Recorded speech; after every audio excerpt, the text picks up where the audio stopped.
కనీసం కప్పు పాలు కొనే స్తోమత లేక సతమతమైన జీవితం, చిన్న చితక పనులు చేస్తూ గడిపిన బాల్యం. కానీ ప్రస్తుతం ఆయన ఎందరికో ఆదర్శప్రాయుడు, యువతకు స్ఫూర్తి ప్రదాత. తను మరెవరో కాదు, ఫ్లయింగ్ సిక్ అందరూ పిలుచుకునే మిల్కా సింగ్. పడిలేచే కెరటంలోని విశ్వాసం, చిరుతలోని వేగం ఆయన సొంతం. రైళ్లతో పోటీ పడి పరిగెత్తిన చరిత్ర మిల్కా సొంతం. తన పరుగుతో ప్రపంచాన్ని ఆకర్షించారు, భారతావనికి పతకాల పంట పండించారు. 80 ఏళ్లు దాటినా ఇప్పటికీ తనలో సత్తా తగ్గలేదంటున్న మిల్కా హైదరాబాద్ 10K రన్ ప్రారంభించేందుకు వచ్చారు. ఈ సందర్భంగా ఫ్లయింగ్ సిక్తో ఈటీవీ ముఖాముఖి. జీవితమే ఓ పోరాటం, కానీ జీవించడానికే పోరాడి విజయం సాధించిన వ్యక్తి మిల్కా సింగ్. తన పరుగుతో ప్రపంచాన్ని ఆకట్టుకున్న మిల్కా సింగ్ భారతదేశ కీర్తి ప్రతిష్టలు మరింత ఇనుమడింపచేశారు. హైదరాబాద్లో పర్యటించేందుకు వచ్చిన మిల్కా సింగ్ గురించి మరి విశేషాలు ఆయన మాటలను తెలుసుకుందాం. Hi sir, how are you? Thank you very much. सबसे पहले तो मैं शुक्रगुजार हूँ हैदराबाद 10K फाउंडेशन का, जिन्होंने मिल्खा सिंह को यहाँ पे दूसरी बार बुलाया।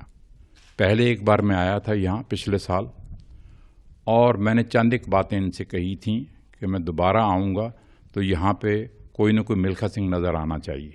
तो मैंने एक चीज़ इनसे सुजेस्ट की है कि ये 10 किलोमीटर जो रन आप करवाते हैं, इनमें से जो टैलेंटेड बच्चे हैं, जो अच्छे बच्चे हैं, जो आगे बढ़ के हमारे देश का नाम ऊंचा कर सकते हैं, तो उनके लिए एक एकेडमी खोली जाए और उनको वहाँ एकेडमी के अंदर रखा जाए। Life is a struggle, but you struggle to live. So what are those experiences and how you feel that? Struggle के बगैर तो इंसान कोई भी किसी जगह पे नहीं पहुँच सकता। आज अगर मिल्खा सिंह यहाँ है, अगर मिल्खा सिंह ने ये इरादा ना बनाया होता कि मैंने वर्ल्ड रिकॉर्ड तोड़ना है, मैंने ओलंपिक रिकॉर्ड तोड़ना है, तो मैं समझता हूँ कि शायद मिल्खा सिंह यहाँ नहीं पहुँच पाता। जितनी तकलीफ मैंने उठाई है, क्योंकि जब मैं दौड़ता था, दौड़ने के बाद मैं फेंट हो जाता था, ब्लड आता था मेरे मुंह में से, मगर मैंने ये इरादा बनाया था कि मिल्खा सिंह मर जाऊंगा मैं, मगर वर्ल्ड रिकॉर्ड तोड़ के रहूंगा, ओलंपिक रिकॉर्ड तोड़ के रहूंगा। तो जब तक हमारे बच्चों के अंदर ये चीज़ नहीं आती, तब तक हमारा आगे बढ़ना बहुत मुश्किल है। People calls you as flying Sikh, so what is the story behind that? Well, flying Sikh का ये है कि मैं एक अब्दुल खालिक रनर था पाकिस्तान का, बहुत अच्छा दौड़ता था, और उसकी मेरी मुलाकात इन 1958 एशियन गेम्स टोक्यो के अंदर हुई, और उस टाइम वो मिल्खा सिंह से बेस्ट एथलीट माना जाता था। बहुत अच्छा रनर था, एशिया का टॉप का रनर था। तो टोक्यो के अंदर बेस्ट एथलीट का जो टाइटल मिला वो मुझे मिला। तो अब्दुल खालिक को मैंने वहाँ पे हराया, और वो भी टेप के ऊपर। तो then they announced after 1 hour कि Milkha Singh India is first and Abdul Khaliq Pakistan second. तो वो जो था, मुझे एशिया का बेस्ट टाइटल मिला उस टाइम। फिर वो हुआ ये कि पाकिस्तान ने ये सोचा कि मिल्खा सिंह का फलूक लग गया, ऐसे ही जीत गया मिल्खा सिंह टोक्यो के अंदर। फिर उन्होंने मुझे पाकिस्तान से इन्विटेशन भेजा इन 1960 टू रन इन लाहौर। तो मैंने पाकिस्तान जाने से इनकार कर दिया। तो पंडित जी, ही वॉज प्राइम मिनिस्टर, तो फिर उसने मुझे वो पेपर में पढ़ा जब सुबह, तो उसने अपने मुझे दफ्तर में बुलाया, मिल्खा सिंह को बुलाओ। तो आई वेंट। मिल्खा सिंह, तुम पाकिस्तान क्यों नहीं जाना चाहते हो? मैंने कहा सर, वो जो चीज़ें हमारे साथ हुई हैं, मुझे वो रात नहीं भूल सकती, मैं पाकिस्तान नहीं जाऊँगा। नहीं, आपको जाना है। अब प्राइम मिनिस्टर कंट्री का कहे तो अब मैं क्या कर सकता था? तो मैंने कहा अच्छा पंडित जी, आप कहते हैं तो मैं चला जाऊँगा। तो फिर जब हमारी बस चली दिल्ली से वाघा बॉर्डर के लिए, लाहौर के लिए, तो उसमें हम 50 एथलीट सितारे जा रहे थे पाकिस्तान दौड़ने के लिए। तो वो जब वाघा बॉर्डर पे पहुंचे, तो वाघा बॉर्डर के ऊपर एक उन्होंने फूलों के साथ जीप सजाई हुई थी। तो उन्होंने कहा मिल्खा सिंह कौन है, बस में से उसको नीचे उतारो। तो वो बस में से, मैं जब बॉर्डर क्रॉस किया तो बस में से मैं नीचे उतरा, तो वो जीप जो थी उन्होंने सजाई हुई थी, फूल वगैरह लगाए हुए थे, उसके अंदर मुझे खड़ा किया। खड़ा करके, और इट्स अबाउट मेरे ख्याल है 15 या 16 किलोमीटर का डिस्टेंस है from Wagah border to Lahore. वो दोनों तरफ स्कूल के बच्चे, पब्लिक सारी खड़ी थी, तिरंगा झंडा लेके, एंड पाकिस्तान का झंडा लेके, and they were waving like this, you see. तो when I reached there at Lahore, तो वहाँ पे एक उर्दू का पेपर पढ़ा था। पेपर में ये लिखा हुआ था, इंडिया और पाकिस्तान की टक्कर, अब्दुल खालिक और मिल्खा सिंह की टक्कर। तो वो जब मैंने पढ़ा, मैंने कहा ये क्या लिखा है इन्होंने पेपर में, क्या लिख दिया है।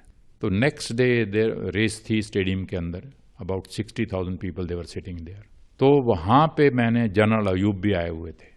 General Ayub, he was president of Pakistan, you से। रेस शुरू की, तो जब वहाँ से जहाँ प्रेसिडेंट अयूब बैठे थे, उसके सामने से रेस गुजरी तो Abdul Khaliq he was just 1 metre head of मी।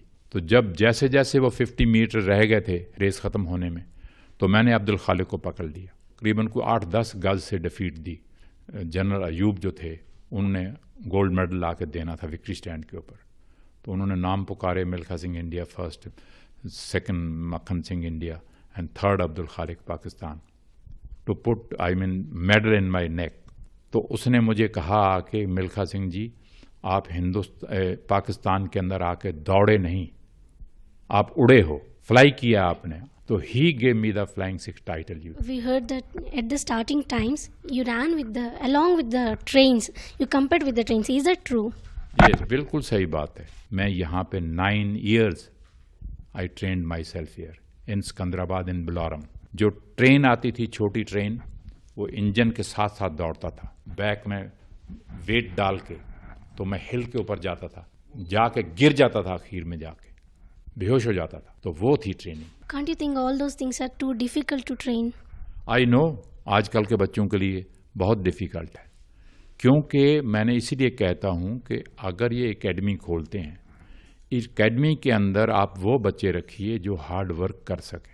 जो विलेजेस के बच्चे हैं, जो आदिवासी बच्चे हैं, वो हार्ड वर्क कर सकते हैं। सिटी वाले भी कर सकते हैं, मगर दिल चाहिए, विल पावर चाहिए कि मैंने ये काम करना ही करना है। And another thing is that you ran to the track only for the extra glass of milk. So is that true? How you? सही बात है। जो फिल्म में दिखाया गया है वो बिल्कुल सही दिखाया गया है। हमारे ज़माने में अगर एक गिलास दूध भी एक्स्ट्रा मिल जाए तो बहुत बड़ी बात होती, तो हम दूध के लिए दौड़े।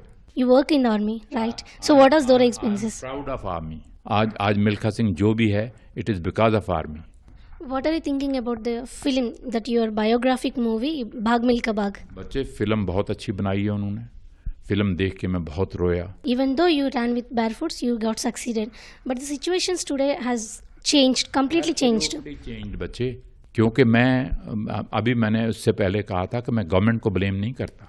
रिजल्ट जो है 3 एजेंसीज देने वाली हैं। नंबर 1 खिलाड़ी, अगर वो हार्ड वर्क नहीं करेगा, उसके अंदर विल पावर नहीं होगी, तो आप रिजल्ट कहाँ से ले लेंगे। Number 2 coaches. आज हमारे पास हिंदुस्तान के अंदर 50,000 कोचेज इन इंडिया, मगर रिजल्ट बिल्कुल ज़ीरो है। गवर्नमेंट वाले जो कोचेज हैं उनको रखो, जब वो रिटायर हो जाते हैं तो आप कोचेज कंट्रैक्ट बेसिस पे लाइए, जो आपको रिजल्ट दें। उसको बोलोगे कि ये लड़का हमने आपको दिया है, ये 100 मीटर जो है 11 सेकंड में दौड़ता है, मगर आने वाले 4 साल के अंदर इस बच्चे को 100 मीटर 10 सेकंड में दौड़ना चाहिए। तो तीसरी एजेंसी जो है वो एसोसिएशंस है। हमने कुछ गेम्स के अंदर बहुत अच्छा किया है, स्पेशली आप लोगों ने, हैदराबाद वालों के जो बच्चे आपने प्रोड्यूस किए हैं बैडमिंटन के अंदर, कमाल कर दिया है। दुनिया भर में हमारे देश का नाम है, इंडिया का नाम है बैडमिंटन के अंदर, क्योंकि गोपीचंद ने काम किया। What the message you want to give for the youngsters?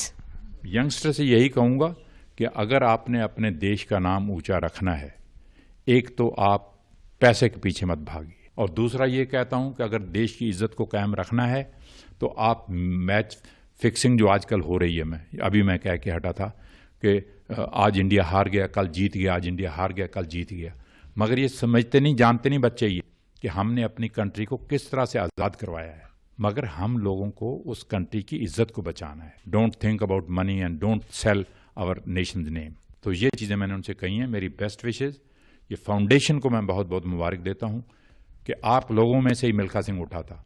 Finally, last question. Actually, what is your lifetime dream? कि I want to see which gold medal मेरे हाथ से गिरा, वो कोई ना कोई कंट्री का आदमी उठे और वो ले जाके ओलंपिक गेम्स के अंदर। तो ये मेरा आखिरी ख्वाहिश है। Thank you very much for calling me. Thank you sir. తాను చేజార్చుకున్నటువంటి మెడల్ని ఎప్పుడైతే భారతదేశానికి యువత తీసుకొస్తారో అది తన జీవితకాల కోరిక అని చెప్తున్నారు మిల్కా సింగ్. అంతేకాదు, దేశ పరువు ప్రతిష్టల్ని నిలబెట్టాల్సిన బాధ్యత యువతపైనే ఉందంటున్నారు. కెమెరా పర్సన్ నవీన్తో రమ్య, ఈటీవీ న్యూస్, హైదరాబాద్.